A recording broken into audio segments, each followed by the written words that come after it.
몇 년 전 제 생일날 가족들과 식사를 하면서 제가 딸에게 물었어요. 야, 오늘 아버지 생일이니까 너 자라오면서 아빠에게 고마웠던 거 하나 얘기해 주렴. 그랬더니 망설이지 않고 아빠가 새벽기도 끝나고 와서 자기 방에 들어와서 자기를 축복하면서 기도해 주었을 때 그때가 가장 고맙다는 거예요.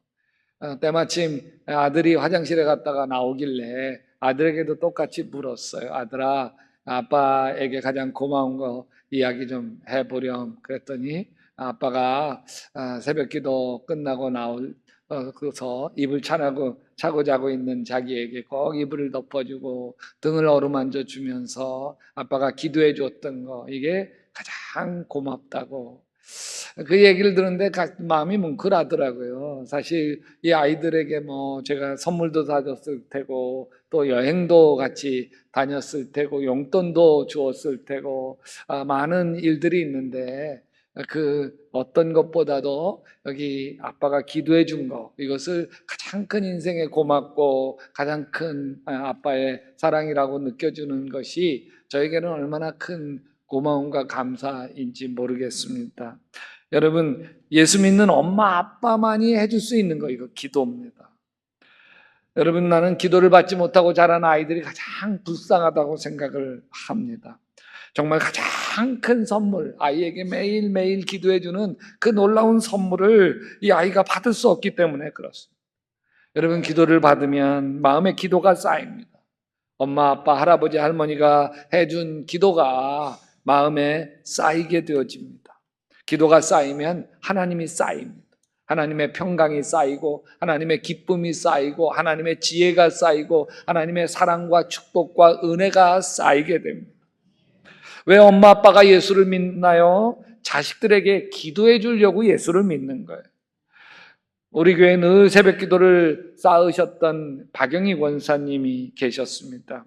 새벽 기도 시간에 늘 강대상 앞에 바로 말씀을 들을 때는 저 자리에 회중석에 앉아 있다가 기도 시작만 하면 그러면 바로 강대상 밑에서 두 손을 흔적 들고 기도를 합니다.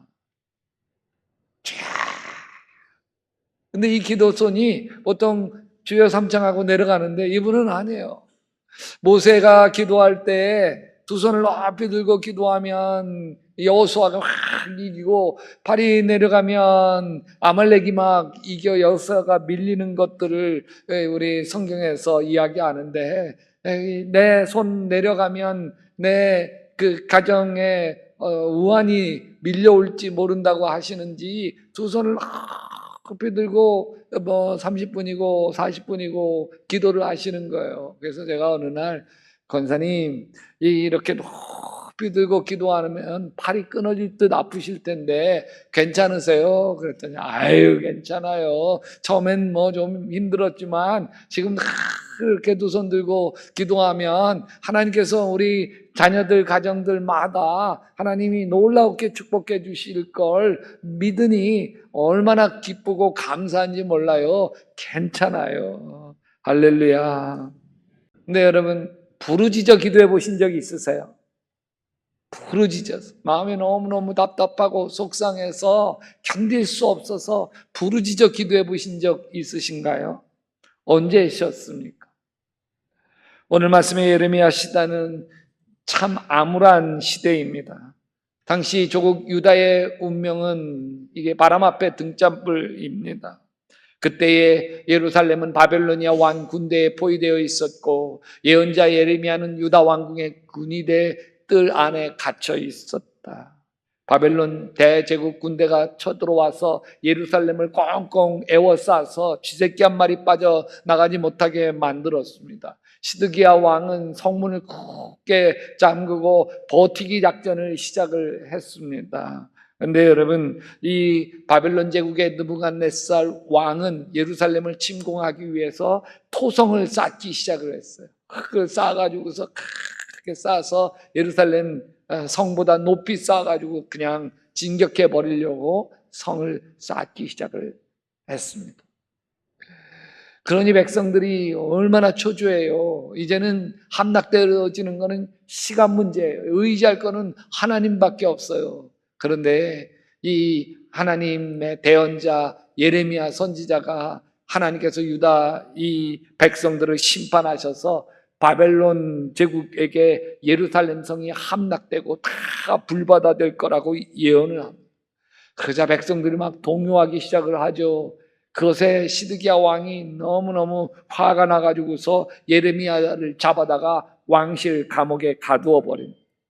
근데 여러분, 예레미야도 환장하겠어요. 환장하겠어요. 여러분, 전화벨이 울리면 제가 환장하겠어요.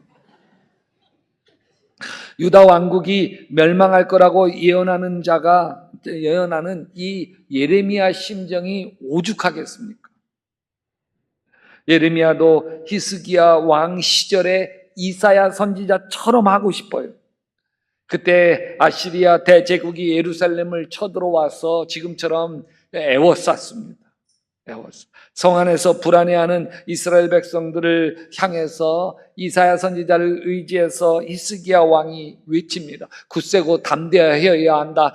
아시리아의 왕이나 그를 따르는 무리를 보고 두려워하거나 놀라지 말라. 우리와 함께 하시는 분은 아시리아 왕과 함께 있는 자보다 더 크시다. 아시리아 왕에게 있는 것이라고는 군대 힘뿐이다. 그러나 우리에게는 우리를 도우시고 아멘, 우리를 대신하여 싸우시는 아멘, 우리의 하나님이 계신다. 아멘. 그래서 히스기야 왕과 아모스의 아들 이사야 예언자가 함께 하늘을 바라보며 부르짖어 기도하니까 하나님께서 천사를 보내주셔서 그래서 아시리아 왕 진영에 있는 모든 용사와 군 지휘관과 장군들을 다 죽여버리셨어요. 그 수가 18만 5천 명이 되었습니다. 아시리아 왕은 망신만 당하고 자기 나라로 되돌아갔고 제 몸에서 난 친자식들에게 칼에 맞아 죽었습니다. 이거 얼마나 신이 납니까? 아시리아가 쳐들어왔을 때 하나님은 능력의 하나님, 해결사 하나님이셨습니다. 여러분, 성경에 나오는 우리 예수님의 모습도 멋진 하나님 모습을 보여줍니다. 병자를 고쳐주시고 아멘, 귀신을 쫓아내고 아멘, 5천 명을 먹이시고 아멘, 무리를 걸으시고 폭풍우를 잠잠케 하시고 물로 포도주를 만드시고, 여러분, 이 근사한 예수님은 지금도 우리 인생의 강도처럼 밀려오는 고난을 풀어주시고 해결해 주시는 해결사 주님으로 우리에게 역사하십니다. 그런데 여러분, 주님이 결정적이실 때 고통 속에서 십자가 지시고 초라하게 죽으셨습니다. 아직 나는 고단한 삶에 지쳐있고 풍랑에서 건져주시는 예수가 필요하고 안진뱅이 벌떡벌떡 일으켜주시는 예수가 필요한데 아주 결정적인 순간에 안타깝게도 무기력하게 십자가에 달려 죽으셨습니다. 십자가에 예수님과 함께 달렸던 강도가 예수님에게 외치죠. 십자가에서 내려와서 당신도 살리고 우리도 살리시고. 어쩌면 우리도 그렇게 외치고 싶습니다. 예수님, 이제 그만 십자가에 내려오셔서 내 남편의 병 고쳐주시옵소서, 내 자녀의 문제 해결하여 주시옵소서, 우리 사업장의 문제 해결하여 주시옵소서. 이렇게 애타게 새벽 기도하며 기도를 쌓고 있는데 예수님은 십자가에 처량하게 달려 계십니다. 십자가에 달리신 예수님의 죽음을 보면서 제자들이 뿔뿔이 다 흩어졌어요. 예수님을 포기하죠. 우리도 예수님을 포기하고 싶을 때가 있어요. 아니, 예수님을 기대하고 예수님에게 매달려 기도하는 것을 포기하고 싶을 때가 있어요. 여러분, 히스기야 왕 때 이사야 선지자는 해결사 하나님을 보여주셨다면 시드기야 시대에 예레미야 선지자는 고난을 짊어지는 하나님을 보여주고 있습니다. 엘리 엘리 라마 사박다니, 나의 하나님 어찌하여 나를 버리셨나이까. 십자가에 피 흘리며 절규하는 그 아들조차도 외면하시는 하나님의 모습을, 이게 바벨로니아에게 예루살렘이 침공이 되어서 불바다 되어지는 것을, 그래서 부르짖어 기도하는 것을 외면하시는 하나님의 모습을 보여주고 있습니다. 이제 바벨론 제국의 공격에 예루살렘은 다 파괴될 것이고 유다 백성들은 바벨론 포로로 끌려가서 70년 모진 세월을 견뎌야 합니다.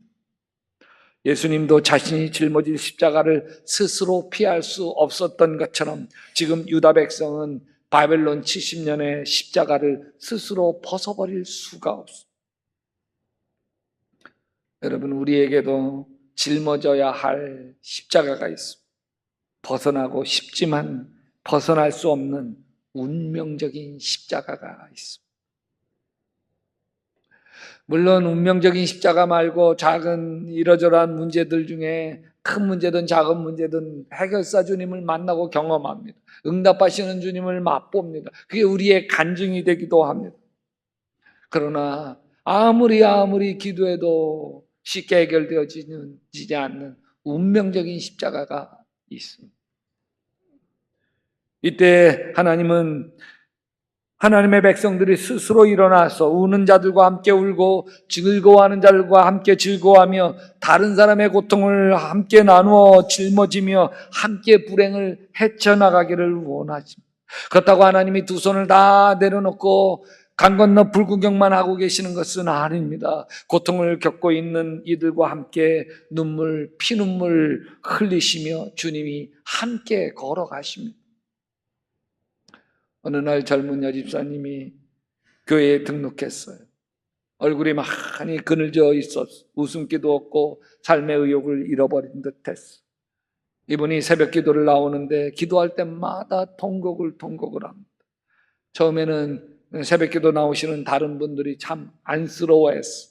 마음에 고통이 많구나. 시련이, 사연이 참 많은 분이구나.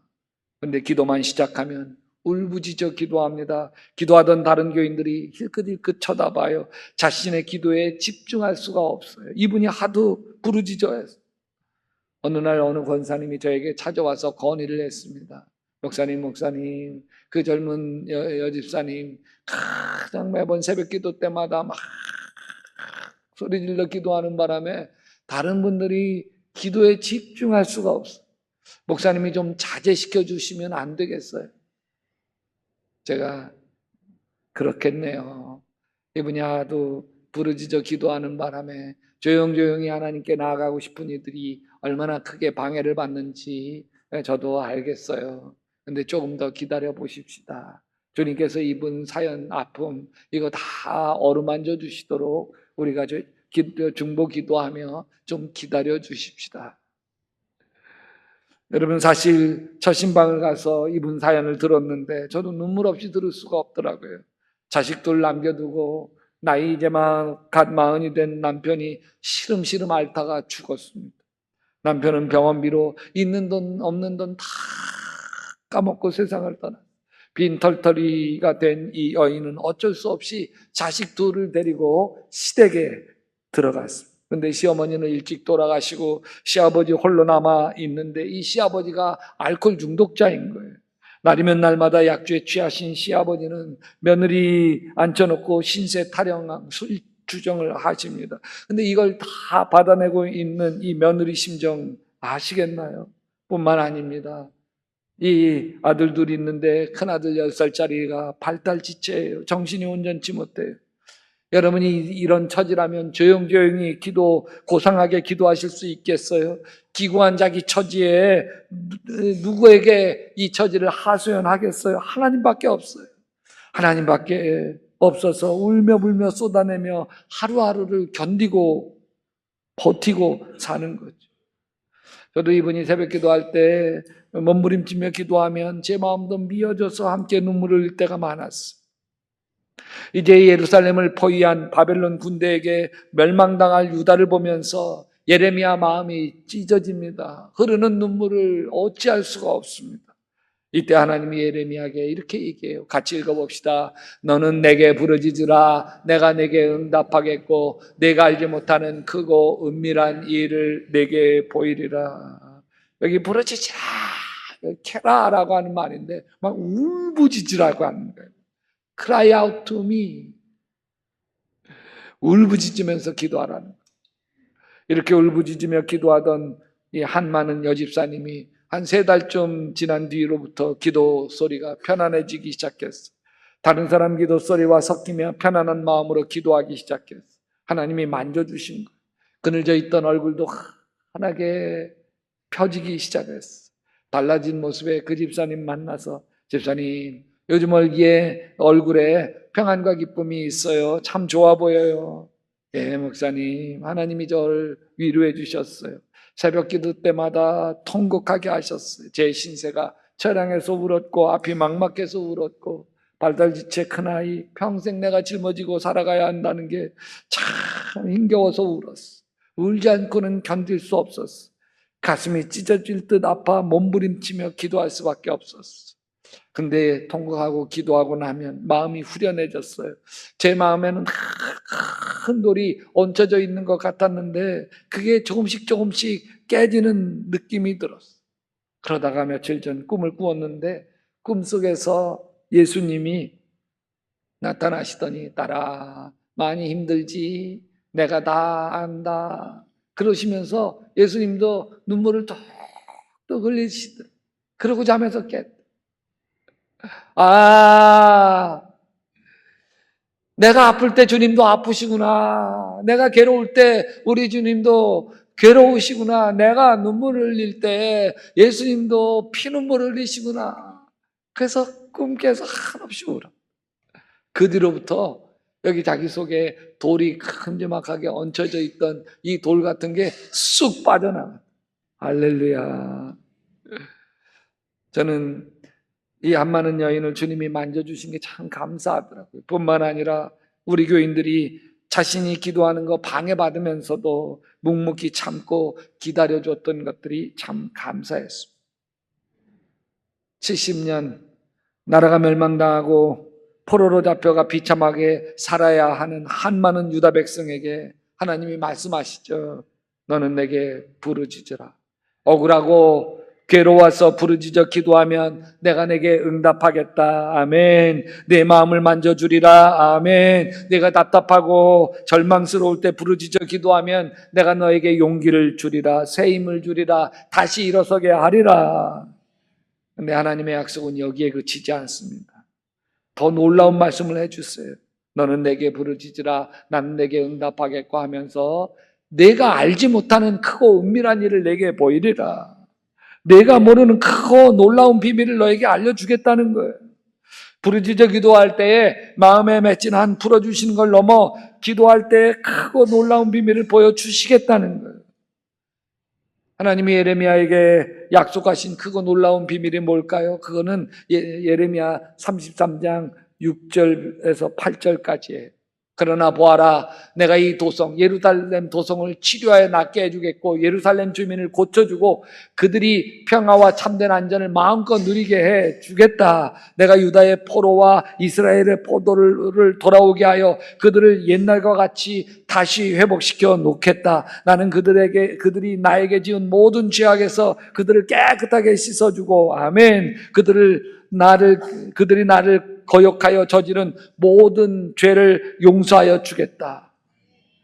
왜 이 치유와 용서와 회복의 이야기가 은밀한 이야기가 되었을까요? 여러분, 기도하기 전에는 산더미 같은 고난만 보입니다. 부르짖어 기도하며 하나님이 마음을 어루만져 주시기까지는 절망스러운 현실만 보입니다. 그러나 기도하고 나면서 하나님의 위로를 받아.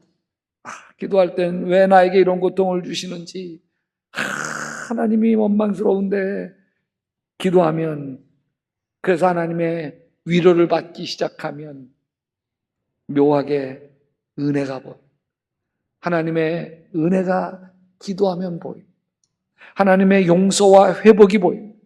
내 고난의 한복판에서도 여전히 나를 위하여 울어주시고 동행하시고 아멘 끝내 나를 일으켜 주셔서 놀라운 일을 행하시는 우리 주 하나님 아버지가 보이는 거예요.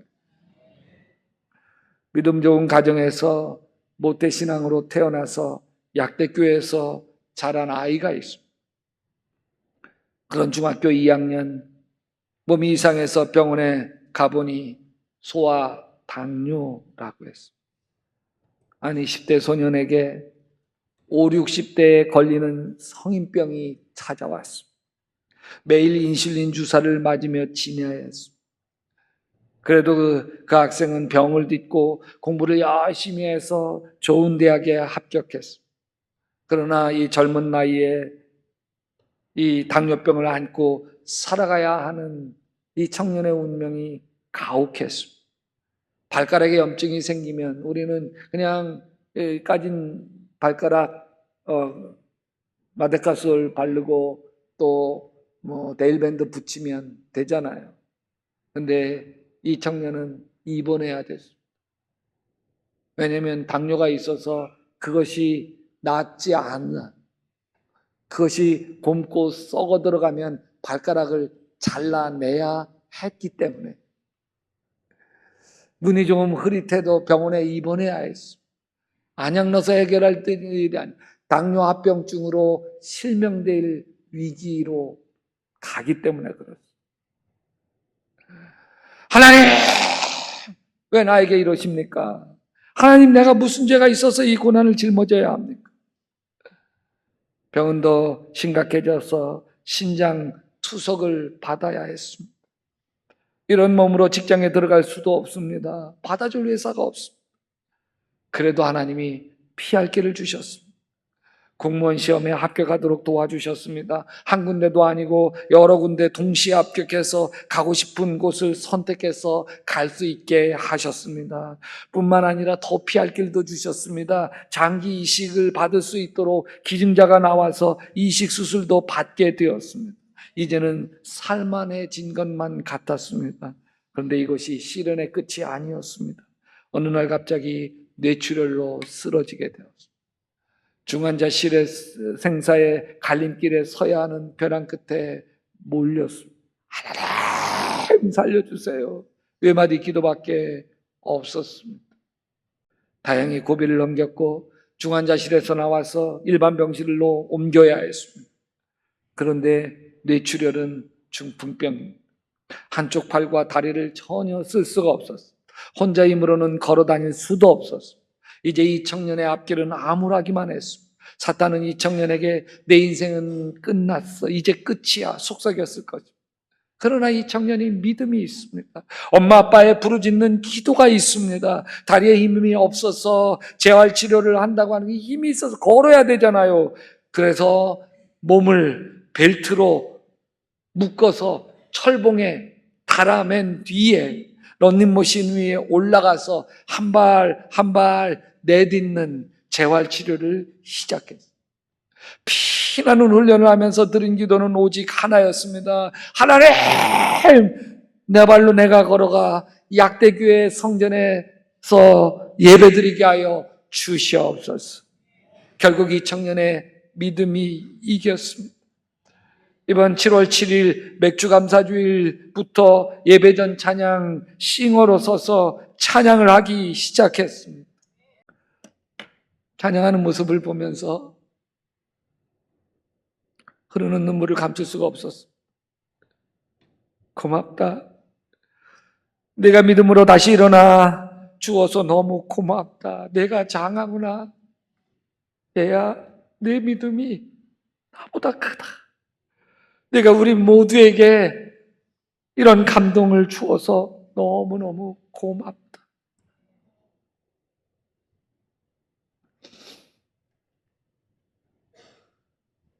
여러분, 우리 인생의 운명처럼 짊어져 가야 할 십자가가 있습니다. 여러분들에게도 그런 벗어나고 싶지만 벗어날 수 없는 그 십자가, 그것을 원망하고 불평하면 불평할수록 더 망가지고 더 여러분 초라해지지만 하나님 붙드시기를 주님의 이름으로 축원합니다. 주님 붙들고 끝내 일어서서 여러분 십자가를 넘어 부활의 영광으로 함께 하시는 하나님의 능력을 붙들게 되시기를 주님의 이름으로 축원합니다.